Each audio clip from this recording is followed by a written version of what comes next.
Bonjour à tous. À l'approche de ce milieu d'année, il est temps de réévaluer le scénario que nous avions présenté en début d'année, positif, et de voir si chacun des éléments est encore d'actualité ou pas. Alors d'autant plus que bien sûr le marché a pris 15% depuis le début d'année, et donc la valorisation, qui était un thème fort, avec un marché peu cher, aujourd'hui on est revenu sur des moyennes historiques.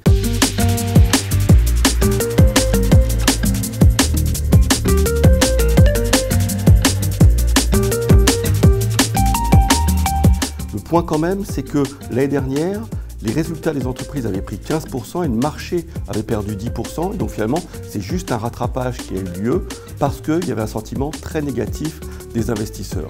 Et ce sentiment, où pour nous, il fallait être contrariant par rapport à ce sentiment négatif, il est encore resté d'actualité avec très peu de flux qui sont venus se positionner depuis janvier et donc surtout des souscriptions de cycle monétaire et peu de prise de risque par les marchés, ce qui constitue encore un élément de soutien.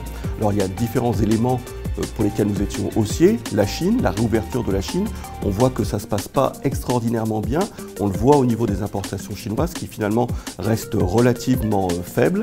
Il y avait également le fait que sur le conflit russo-ukrainien, des avancées pouvaient avoir lieu.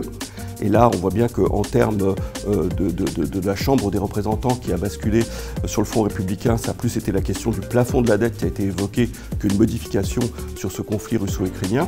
Et donc le centre, de nouveau, c'est la question de l'inflation et des banques centrales.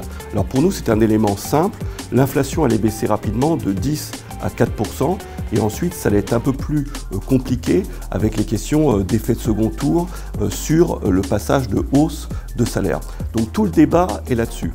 Et on voit bien finalement que par rapport à ce débat, eh bien, c'est pas encore tranché et donc les taux longs restent positionnés au milieu de leur fourchette de transactions. Et je pense que l'élément à retenir, c'est qu'il ne faut plus considérer finalement des grands mouvements d'évaluation comme on a pu avoir à la hausse ou à la baisse au cours des années précédentes, mais des mouvements en relatif. Sur le marché européen, alors qu'on était plutôt sur des secteurs cycliques rapides, on revient sur des secteurs plus défensifs, consommation notamment, et puis tout ce qui a trait aussi aux services publics. Et sur le marché américain, par contre, on garde l'élément technologique que nous vous avions présenté en début d'année dernière.